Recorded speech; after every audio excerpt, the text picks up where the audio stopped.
Welcome back to the IBFP. Here's your host, Boxing New.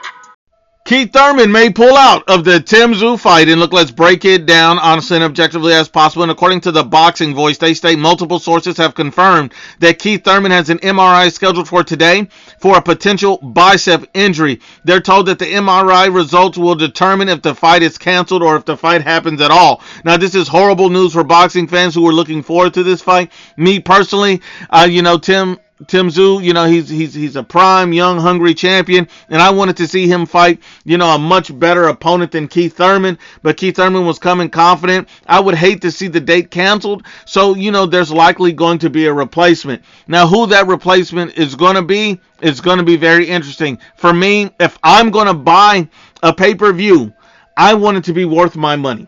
And I think Tszyu versus Terrence Crawford as a replacement opponent is worth my money. Terrence Crawford would be competing at 154 for a world title against Tszyu, who's an undefeated prime world champion. That would be great for Crawford to finally get that name on his resume. You see that Bomac, Terrence Crawford's trainer, came out saying there's no truth in his fake news that Terrence Crawford is fighting Chris Eubank at 160. So this would be a perfect fight for Terrence Crawford to step in, grab a belt at 154.